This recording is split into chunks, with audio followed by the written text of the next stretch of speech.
अस्सलाम वालेकुम गाइस। आज की इस वीडियो में हमने बेसिकली कवर करना है गाइटन का chapter number 51 which is receptor and neural function of retina. So receptors में हम प्राइमरीली फोटो रिसेप्टर्स को कवर करेंगे जो अगेन रेटिना का ही पार्ट है।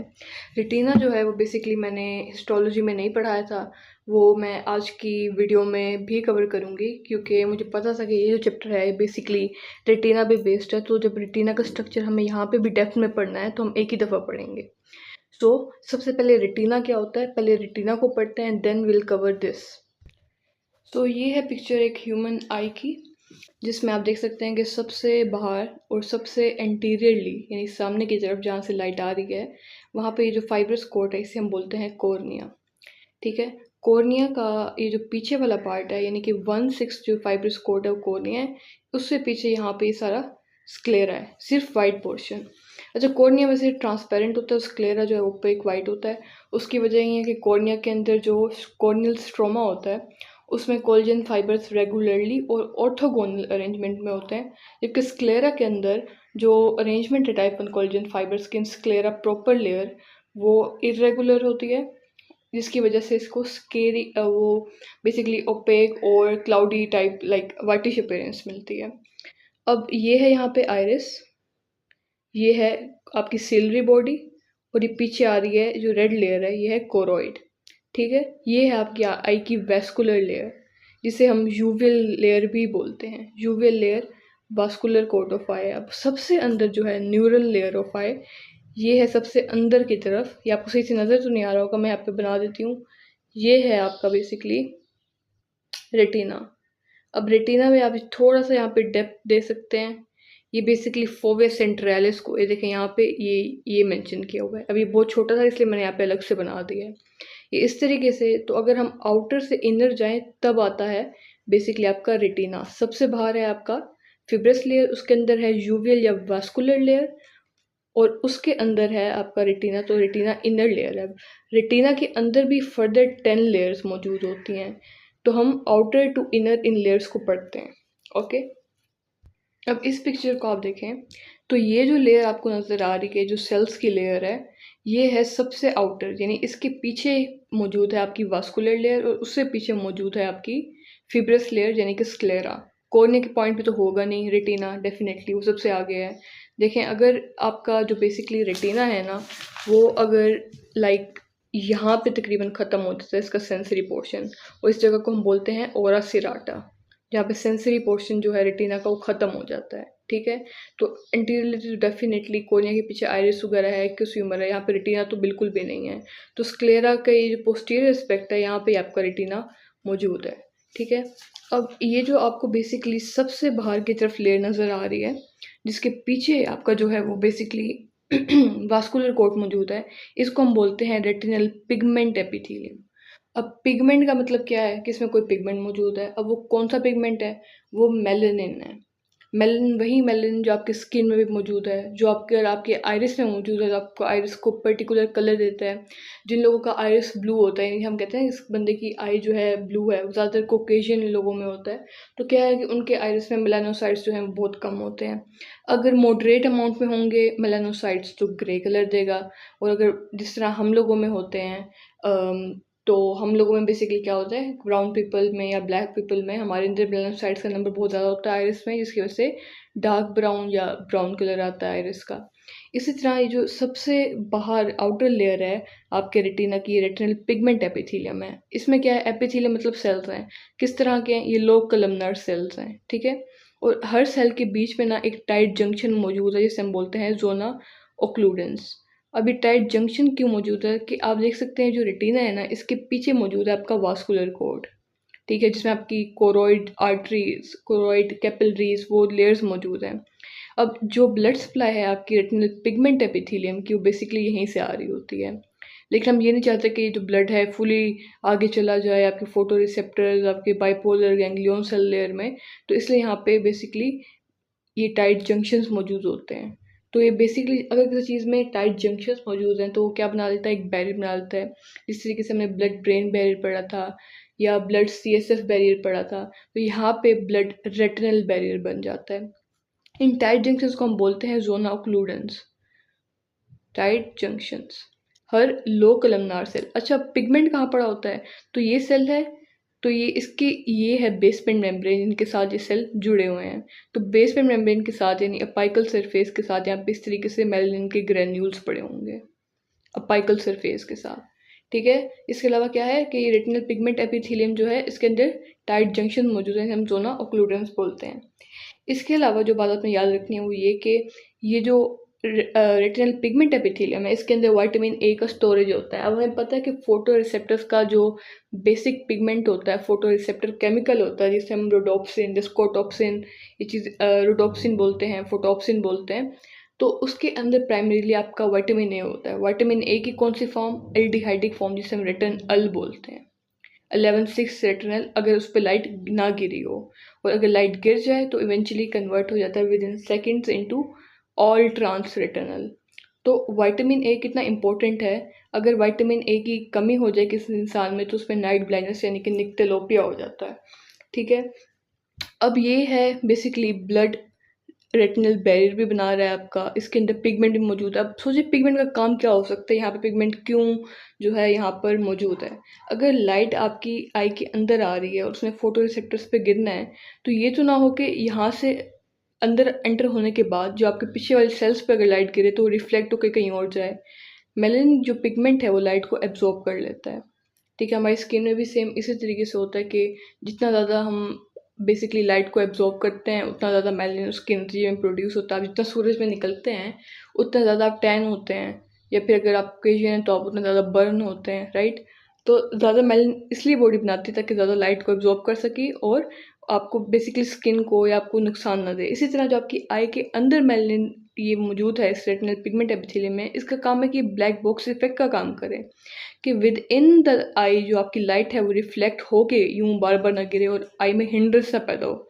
अब मसला किन लोगों को हो सकता है? उन लोगों को जो अल्बाइनोज हैं या जिनके अंदर टेंडेंसी ही नहीं है मेलानिन बनाने की।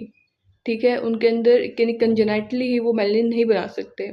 डिपेंड करता है अगर उनकी आई भी इस डिजीज़ में इफेक्ट हो गई है, यानी कि उनकी आई की भी जो लेयर्स हैं जहाँ पे मेलानिन बनना चाहिए वहाँ पे नहीं बन पाता, जैसे रेटिनल पिगमेंट एपिथेलियम, उसका बहुत प्राइम रोल है। लाइट अंदर से रिफ्लेक्ट नहीं होनी चाहिए लाइट के, वरना हिंड्रेंस पैदा होगी, आपको सही से नज़र नहीं आएगा और आईज़ में पेन हो सकता है। तो अल्बाइनोज में जिनकी आई के अंदर भी पिगमेंट सही से नहीं बन पाता, उनके अंदर ये चीज़ होती है, उन्हें सही से नज़र भी नहीं आ पाता। ओके, रेटिनल पिगमेंट एपिथेलियम के बाद जो सेकंड लेयर है वो फोटो रिसेप्टर्स की है। ये आपको फोटो रिसेप्टर्स नजर आ रहे हैं। अब आपकी आई में दो किस्म के फोटो रिसेप्टर्स होते हैं, एक होते हैं रोड्स और एक होते हैं कॉन्स। जो ज़्यादा है नंबर में वो है रोड्स। रोड्स 120 मिलियन होते हैं आपकी आई के अंदर, और कॉन्स जो हैं वो 6 मिलियन होते हैं, यानी कि 60 लाख होते हैं।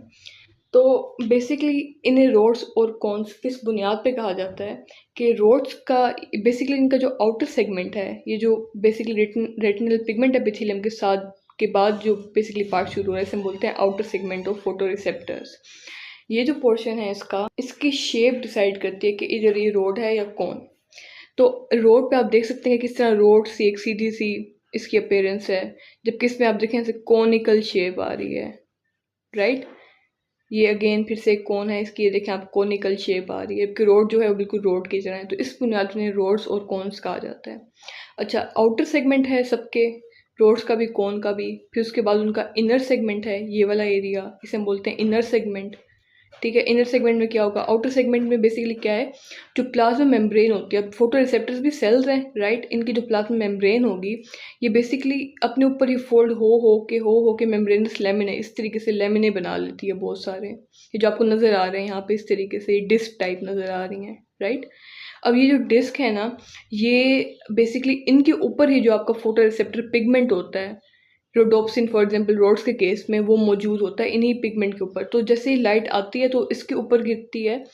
तो बेसिकली जो लाइट फोटो रिसेप्टर्स पे गिरती है वो उसके आउटर सेगमेंट पे गिरती होती है, राइट। अगर उससे पीछे लाइट चली जाए तो मज़े, क्योंकि पीछे रेटिनल पिगमेंट एपिथेलियम है, उसने लाइट को रिफ्लेक्ट नहीं होने देना, कोई हिंड्रेंस नहीं पैदा होना चाहिए, उसमें मेलानिन मौजूद है, वो बेसिकली लाइट को एब्जॉर्ब कर लेगी। तो इसका मतलब है कि जो भी आपके सेल्स फोटो रिसेप्टर्स के अंदर केमिकल चेंज आता है वो बेसिकली आउटर सेगमेंट की वजह से आता है, क्योंकि आउटर सेगमेंट के अंदर ही जो इसका पिगमेंट है फोटो रिसेप्टर का वो मौजूद है, जिसने बेसिकली लाइट को एब्जॉर्ब करके इस फॉर्म में कन्वर्ट होना होता है, उसकी प्रोटीन ने टूटना होता है।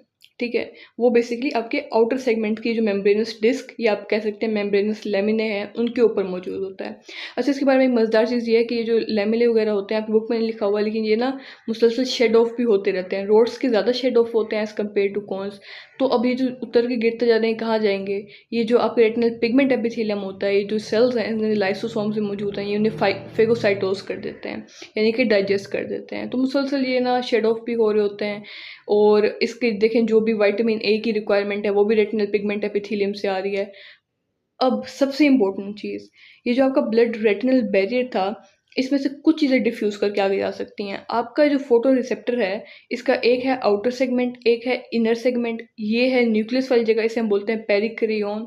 पेरिकैरियन आपको पता है ये टर्म न्यूक्लियस के लिए यूज़ किया जाता है। आप ये भी कह सकते हैं कि न्यूक्लियस सेल बॉडी, ठीक है। और ये इसकी साइनेप्टिक बॉडी है जो कि अगले सेल्स के साथ कनेक्ट हो रही है। इस तरीके से न्यूरॉन्स आपस में एक दूसरे से कनेक्ट करते हैं, साइनैप्स करते हैं। इसी तरह ये भी इनकी साइनेप्टिक बॉडी है जो अगले सेल्स के डेंड्राइट से जो है साइनैप्स कर रही है, तो इसे बोलते हैं साइनेप्टिक बॉडी। तो एक फोटो रिसेप्टर के 4 पार्ट होते हैं, आउटर सेगमेंट, इनर सेगमेंट, पेरिक्रियन और साइनेप्टिक बॉडी। आउटर सेगमेंट में क्या है, मेम्ब्रेनस लैमेले मौजूद है जिसके ऊपर फोटो रिसेप्टर का पिगमेंट मौजूद होता है। इनर सेगमेंट में क्या होता है, इसमें जो आपके सेल ऑर्गेनेल्स हैं इंपॉर्टेंट, जैसे कि माइटोकॉन्ड्रिया हो गया जो आपकी एटीपी वगैरह बना रहा है, सिंथेसाइज कर रहा है कि आपका फोटो रिसेप्टर जो है काम कर सके, इसके अंदर जो भी केमिकल चेंजेस आते हैं लाइट के गिरने के बाद वो चीज़ें हो सकें।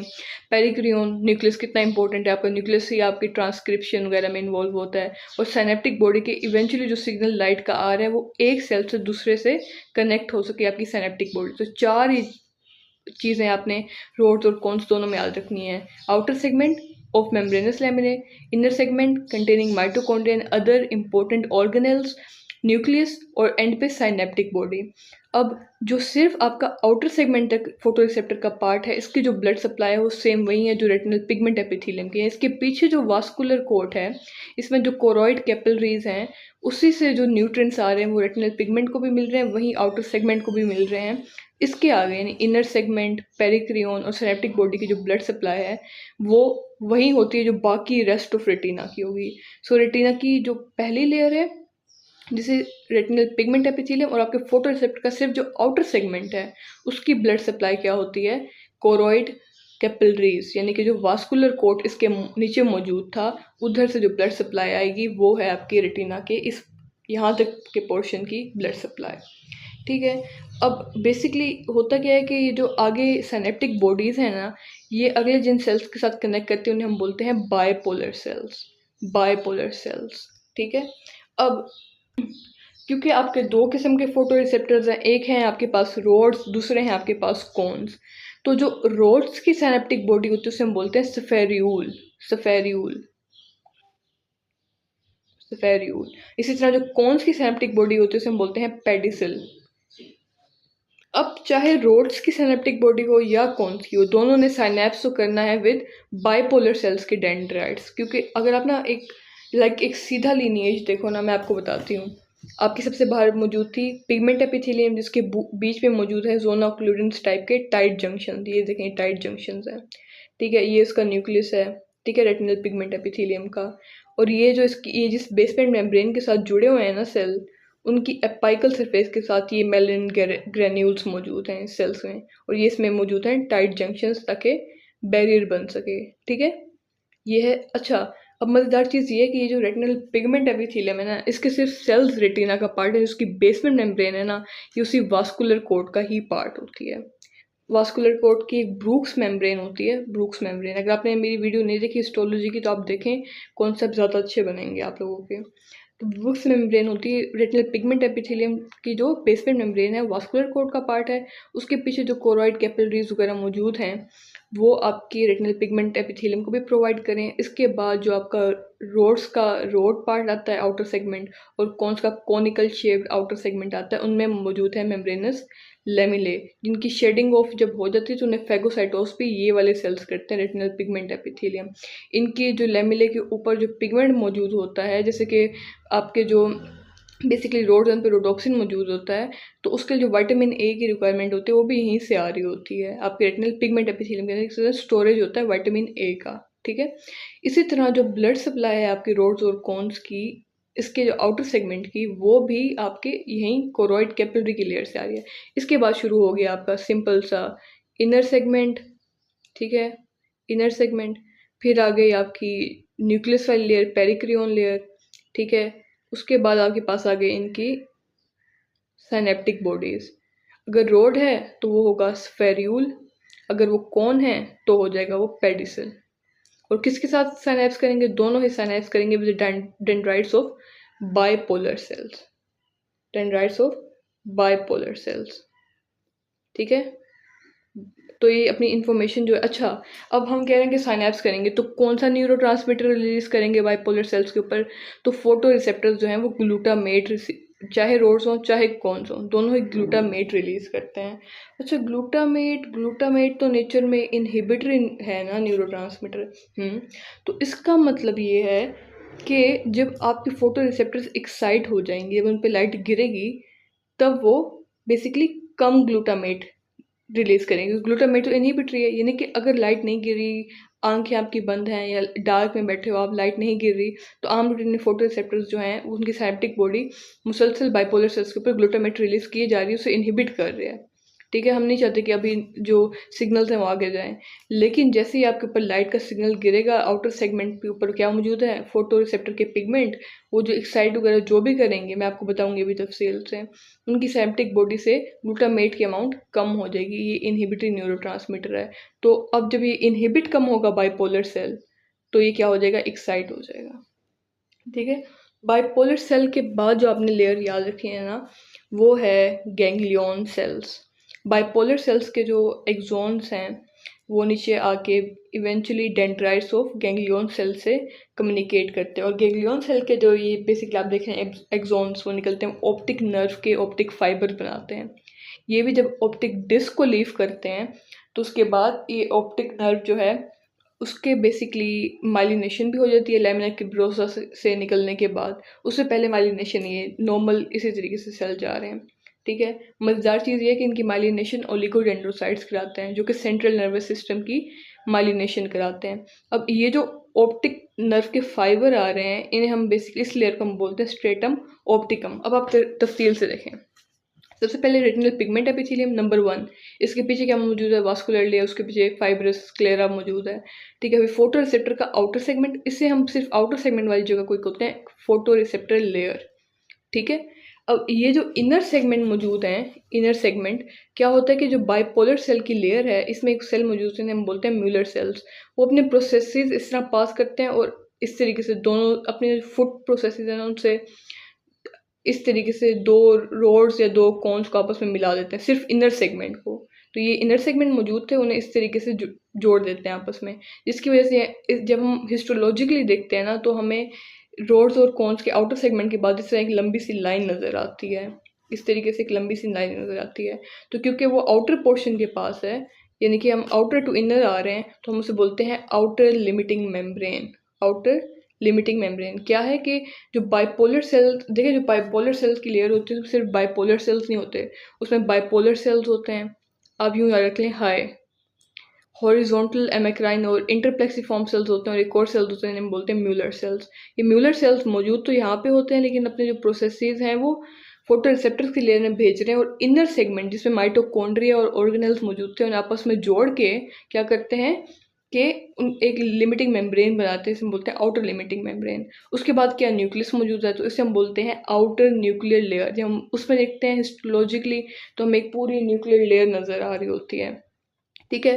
फिर हम देखते हैं तो हमें एक साइनेप्सिस नज़र आता है हिस्टोलॉजिकली, कि जहाँ पे ना साइनेप्टिक बॉडी स्फेरियूल हो रोड की या पेडिसल हो कौन की, वो बाइपोलर सेल्स के डेंड्राइट्स के साथ कनेक्ट हो रही होती है, तो हम कहते हैं एक प्लेक्सीफॉर्म लेयर नज़र आ रही है। तो सबसे पहले पिगमेंट एपिथेलियम, आउटर सेगमेंट मौजूद होगा तो उसे हम बोल देंगे photo receptor layer. Inner segment सारे जुड़ रहे थे आपस में म्यूलर सेल के फूड प्रोसेसेस से, तो उसे हम बोलते हैं आउटर लिमिटिंग मेम्ब्रेन। फिर उसका जो न्यूक्लियस आ जाता है उसे हम बोलते हैं आउटर न्यूक्लियर लेयर। फिर जहाँ पे दोनों का साइनेप्स हो रहा होता है, सिनेप्टिक बॉडी का और बाइपोलर सेल्स के डेंड्राइट्स का, उसे हम बोलते हैं आउटर प्लेक्सीफॉर्म लेयर। फिर बाइपोलर सेल्स भी तो उनका भी तो न्यूक्लियस होगा, तो उनका जहाँ पे न्यूक्लियस आएगा उसे हम बोल देंगे इनर न्यूक्लियर लेयर, क्योंकि हम अंदर की तरफ जा रहे हैं। फिर जहाँ पे वो साइनेप्स करेंगे गैंग्लियन सेल के डेंड्राइट्स के साथ, तो उसको हम बोल देंगे इनर प्लेक्सीफॉर्म लेयर। देखें जहाँ यहाँ पे सिनेप्सिस हो रहा है, यहाँ पे प्लेक्सीफॉर्म की टर्म इस्तेमाल कर रहे हैं, क्योंकि नज़र कुछ इस तरीके से आता है बेसिकली हिस्टोलॉजिकल स्टेन वगैरह में, तो इसलिए हम इसे प्लेक्सीफॉर्म लेयर बोलते हैं। जहाँ पे साइनेप्स हुआ था फोटो रिसेप्टर का गैंग्लियन के साथ, उसे हमें आउटर प्लेक्सीफॉर्म, क्योंकि हम आउटर टू इनर आ रहे हैं, तो अब ये है इनर प्लेक्सीफॉर्म लेयर। और फिर गैंग्लियन के जो एक्सोन्स निकलते हैं वो बेसिकली क्या बनाते हैं, स्ट्रेटम ऑप्टिकम, यानी कि ऑप्टिक नर्व फाइबर्स की लेयर।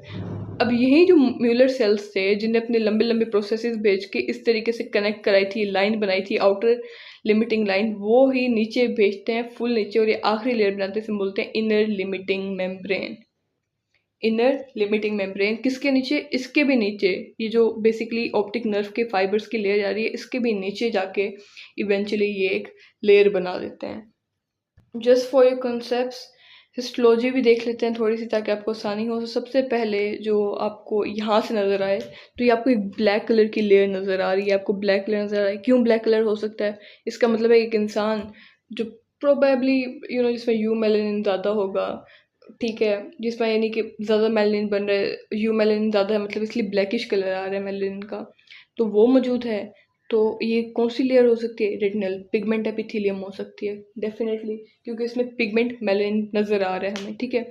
अब रेटिनल पिगमेंट एपिथेलियम, इसके बाद कौन सी लेयर थी, इसके बाद मौजूद होती है आपकी layer of rods and cones. ये आपको नजर आ रही है layer of rods and cones. अब layers of rod and cones का मतलब है लेयर ऑफ फोटो रिसेप्टर। अब फोटो रिसेप्टर में आप बेसिकली आप पूरा फोटो रिसेप्टर नहीं कह रहे होते, आप कह रहे होते सिर्फ उसका जो आउटर सेगमेंट है वो वाला हिस्सा, जिसके ऊपर फोटो रिसेप्टर पिगमेंट मौजूद है। उसके बाद आपको एक ये देखें, ये लाइन नज़र आ रही है, ये इस तरीके से एक लिमिटिंग लाइन सी नज़र आ रही है। ये क्या है, जो इनर सेगमेंट है उन्हें म्यूलर सेल के फूड प्रोसेसेस आपस में जोड़ के ऐसे यूं एक लंबी सी लाइन बना दी। इस लाइन के बाद ये आपको छोटे छोटे डॉट्स नज़र आ रहे हैं, ये क्या हो सकते हैं, फोटो रिसेप्टर के न्यूक्लियस, ठीक है। अब ये जो आपको पतली सी लेयर नज़र आ रही है डॉटेड डॉटेड, ये वाली नहीं, इसकी बात नहीं कर रही मैं, इसकी ये जो बीच में एक लाइटली स्टेन्ड है, ये तो बहुत डार्कली स्टेन्ड है ना, ये है बेसिकली आपकी प्लेक्सीफॉर्म लेयर, जहाँ के फोटो रिसेप्टर के जो साइनेप्टिक बॉडीज़ हैं वो आपकी बाइपोलर सेल्स के जो बेसिकली डेंड्राइट्स हैं उनके साथ कनेक्ट कर रही है। फिर उसके बाद bipolar cells, horizontal cells, amacrine cells, Muller cells, उन सबके ये आपको न्यूक्लियस नज़र आ रहे हैं, जिसे हम बोल देंगे इनर न्यूक्लियस, क्योंकि हम आउटर से इनर की तरफ जा रहे हैं। अब ये फिर से आपको एक छोटी सी वो, छोटी सी नहीं खैर काफ़ी बड़ी है ये लेयर, उसके मुकाबले में ये आपको पूरी प्लेक्सीफॉर्म की लेयर नज़र आ रही है। क्या है ये, कि जहाँ पे आपके बाइपोलर सेल्स के जो एक्सॉन्स हैं, जो उनका एक्सॉन टर्मिनल्स हैं, वो बेसिकली गैंग्लियन सेल के डेंड्राइट के साथ कनेक्ट कर रहे हैं, ठीक है। फिर है ganglion cell layer. Ganglion cell layer में क्या होगा, गैंग्लियन का भी तो न्यूक्लियस होगा, तो उसमें हम बेसिकली कह रहे हैं कि ये आपको छोटे छोटे गैंग्लियन सेल्स नज़र आ रहे हैं। उसके बाद गैंग्लियन सेल्स के बाद ये जो आपको नज़र आ रहे हैं, क्योंकि इस सेक्शन में काटा हुए लंबे लंबे ऑप्टिक नर्व के फाइबर हैं, और म्यूलर सेल के जो प्रोसेसेस हैं बाइपोलर इस न्यूक्लियर लेयर से निकल के वो इवेंचुअली ऑप्टिकम स्ट्रेटिकम के बाद एक लेयर ऐसे बना देंगे, जिसे हम बोल देंगे outer limiting, sorry inner limiting membrane. हम आउटर टू इनर जा रहे हैं, राइट। ये देख लें, ये भी एक डायग्राम देख लें आप लोग आसानी के लिए। बेसमेंट मेम्ब्रेन वास्कुलर कोट का पार्ट है, इसके अंदर ये मेलानिन पड़ा हुआ है, ये इसे ब्लैकिश नज़र आएगी। इसको हिस्टोलॉजिकली भी इस तरह ही डिफर किया जाता है कि बहुत क्लियर ब्लैक पिगमेंट नज़र आ रहा होता है रेटिना में, ठीक है। फिर उसके बाद आपको नज़र आए layer of rod and cone, ये आपको नज़र आ रहा है कि ये प्रोसेसेस हैं, बेसिकली आउटर पोर्शन है, ये देखें, ये है आपका रोड और ये वाला है आपका कॉन, ठीक है, ये उसका आउटर पार्ट है, ठीक है। फिर उसके बाद ये उसके आपको न्यूक्लियस नज़र आ रहे हैं, ठीक है। फिर ये आपको नज़र आ रहा है कि इनकी सेप्टिक बॉडीज़ कनेक्ट कर रही हैं आपस में, ठीक है। तो इस तरीके से ही ये सारी लेयर्स हैं। आई होप कि आपको अच्छी तरीके से समझ आ गया। और ना ये याद रखना कि रोड्स जो है ना वो ज़्यादा होते हैं, 120 मिलियन होते हैं। और रोड और कॉन में फ़र्क ही नहीं होता कि रोड्स जो है ना ब्लैक एंड वाइट विजन, यानी कि चीज़ की पोजीशन क्या है, चीज़ की शेप क्या है, इस चीज़ में रोड्स बेसिकली काम करेंगे, ब्लैक एंड वाइट विजन, ठीक है। और जो कॉन्स होते हैं ना 3 कलर्स के होते हैं, ग्रीन, ब्लू और रेड, ठीक है। उनकी कॉम्बिनेशन से डिफरेंट। अब आप कहोगे ना कि हमें सिर्फ रेड ग्रीन और ब्लू कलर नज़र नहीं आता, हमें तो बहुत सारे कलर्स नज़र आते हैं। तो जितने भी कलर यानी उनकी ब्लेंडिंग से बनते हैं, लाइक येलो हो गया, ऑरेंज हो गया, कि डिपेंड करता है कि आने वाली लाइट रेज ने जो है वो कॉन्स को कितने परसेंट, रेड कॉन को कितने परसेंट स्टिमुलेट किया, ग्रीन कॉन को कितने परसेंट स्टिमुलेट किया, ये चीज़ भी डिपेंड करती है। अब जो एक एक पॉइंट मैं चाहती हूँ कि आपको लोगों को पता हो अच्छे तरीके से, वो ये है कि बेसिकली ये जो आपको पोर्शन नज़र आ रहा है, कि आपको नज़र आ रहा होगा कि जो गैंग्लियन सेल्स हैं एक तरफ हो गए हैं, बाइपोलर सेल्स एक तरफ हो गए हैं।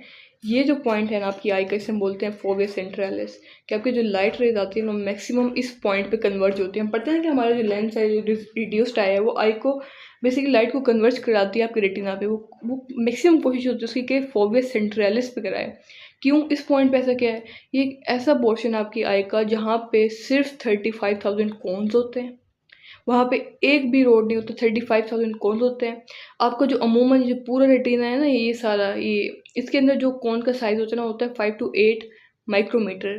ठीक है, मोटे मोटे होते हैं। इसी तरह जो बेसिकली आपका रोड होता है उसका पूरे रेटिना में साइज होता है 2 से 5 माइक्रोमीटर। लेकिन इस जगह पे फोविया सेंट्रलिस में जो आपका बेसिकली आपका कौन होता है वो बहुत स्लेंडर होता है, उसका साइज होता है ऑलमोस्ट कोई 1.5 माइक्रोमीटर।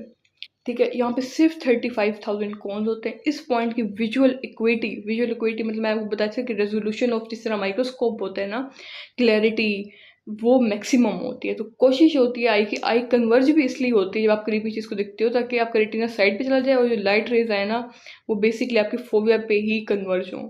ठीक है, तो और फोविया में ये भी होता है कि आपकी जो बाइपोलर सीधी सीधी लेयर्स होती हैं, लेकिन फोविया की पॉइंट पे आपको ये डिग क्यों नज़र आता है? क्योंकि जो गैंग्लियन सेल्स बाइपोलर सेल्स हैं वो साइड पे इस तरीके से हट जाते हैं ताकि लाइट जो है सेंट्रली आके आपके फोविया सेंट्रलिस के ऊपर गिर सके। ठीक है, सो ये है फोविया सेंट्रलिस, इसकी इंपॉर्टेंस आपकी बेसिकली विजुअल एक्विटी के अंदर। ठीक है, ये पूरा कितना एरिया होता है? कोई 0.3 मिलीमीटर का, 0.3 बहुत छोटा सा 0.3 मिलीमीटर का आपका एक छोटा सा एरिया होता है। ठीक है, अब ये डायग्राम देखिए, इसमें आपको अच्छे तरीके से समझ आ जाएगा कि यानी कि शेप ऑफ आपकी फोटो रिसेप्टर। यहाँ पे जो आपको दिखाया गया आपको क्लियरली पता चल रहा है कि ये रोड शेप्ड है, राइट? कोई कौन तो बन नहीं रही। अब जैसे आपने कौन देखनी है ना, तो ये देखें, ये है आपका एक रोड का आउटर सेगमेंट, ये है आपका एक कौन का आउटर सेगमेंट। कौन शेप्ड है, ये रोड शेप्ड है। ये जो आपको इतनी इतनी मेम्ब्रेन नजर आ रही है, क्या है? मेम्ब्रेनस डिस्क या मेम्ब्रेनस लेमिने। अब ये जो जितना भी एरिया है ना इस लेमिने का, इसका 40% एरिया जो है ना वो आपके जो फोटो रिसेप्टर पिगमेंट होता है उसने कवर किया होता है। ठीक है, क्यों? ताकि इस पर लाइट गिरे और जो भी इसकी ट्रांसडक्शन वगैरह होनी है वो हो। अब आप देखो यहाँ पे इसका आउटर सेगमेंट है जिसपे ऑलमोस्ट 600 से 1000 डिस्क मौजूद होती हैं। इनर सेगमेंट है, इसको म्यूलर सेल्स आपस में दूसरे सेल्स के साथ जोड़ते हैं, चाहे इधर कौन पड़ा हो तो कौन के इनर सेगमेंट के साथ, या अगर रोड पड़ा तो रोड के इनर सेगमेंट के साथ, ताकि एक लिमिटिंग लाइन बन सके। ठीक है, इसे हम आउटर लिमिटिंग मेम्ब्रेन बोलते हैं। ठीक है, यहाँ पे आपको दिखाई हुई है। फिर इसके बाद इसका न्यूक्लियस आता है। ठीक है, जो भी न्यूक्लियस का इंपॉर्टेंट काम है ट्रांसक्रिप्शन वगैरह करना उसका काम है। इस तरह इसकी साइनेप्टिक बॉडी भी रोड है तो इसकी जो साइनेप्टिक बॉडी होगी वो होगी स्फेरियूल। इस तरह अगर कौन होगा तो उसकी होगी पेडिसल। ठीक है, वो बेसिकली कनेक्ट करेगी बाइपोलर सेल्स के साथ। अब यहाँ पे आप लोग देख सकते हैं कि अल्बिनिज्म का केस यहाँ पे डिस्कस किया हुआ है कि अल्बाइनोज में क्या है कि congenital absence of melanin pigment all of body parts, ना इनकी स्किन में होता है ना इनके बालों में होता है। अब आई में भी नहीं है। अगर आई की रेटिनल पिगमेंट एपिथेलियम में तो क्या होता है कि जैसे ही ब्राइट लाइट में एंटर होते हैं, अब पीपल का साइज अगर कॉन्स्ट्रिक्ट हो भी जाए यानी इन रिस्पॉन्स टू दैट, तो फिर भी क्या होगा कि जो light which was suppose to fall on one photoreceptor, on particular photoreceptors, वो क्या है, वो पीछे जब जाएगी तो उसको पिगमेंट एपिथेलियम जो है एब्जॉर्ब नहीं करेगी, बल्कि it will be reflected in all direction inside the eyeball by unpigmented surface of retina which was supposed to be pigmented in retinal pigment epithelium and by underlying sclera। उसके नीचे vascular coat होगा, उसके नीचे eventually fibrous coat होगा sclera. वो हर जगह पे जो बेसिकली है वो रिफ्लेक्ट होगी।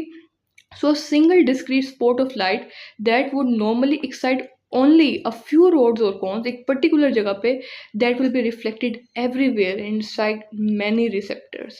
तो विजुअल इक्विटी जो है वो उतनी तो नहीं रहेगी। हम we were suppose to actually कि आपकी जो लाइट है ना कन्वर्ज होकर फोविया सेंट्रलिस पे आके गिरे, लेकिन अब क्या है कि पीछे से एक्साइट होकर हर जगह जाके हर फोटो रिसेप्टर को एक्साइट कर रही है।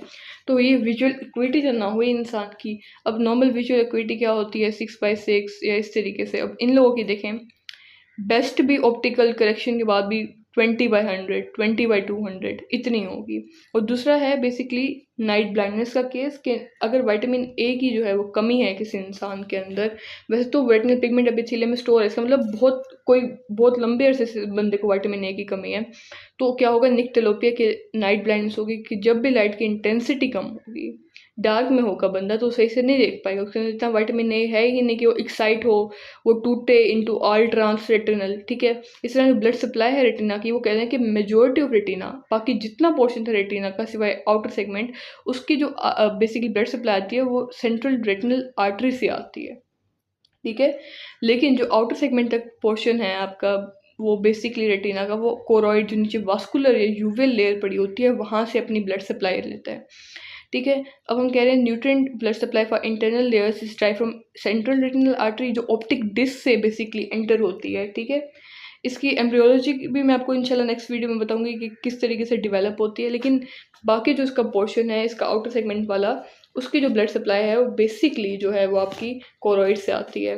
रेटिनल डिटैचमेंट क्या है कि अगर आपका जो रेटिना है उसकी जो बेसिकली पिगमेंट एपिथेलियम है वो सेपरेट हो जाए इस लेयर से, फोटो रिसेप्टर से, पूरा पोर्शन अलग हो जाए, यहाँ बीच में फ्लूइड भर जाए, खून भर जाए, ठीक है, बेसिकली कोई चोट लगी हो आपके सर पे, इसकी वजह से आपकी रेटिनल डिटैचमेंट होगी। क्या होती है, retinal pigment epithelium rest of retina से डिटैच हो जाती है।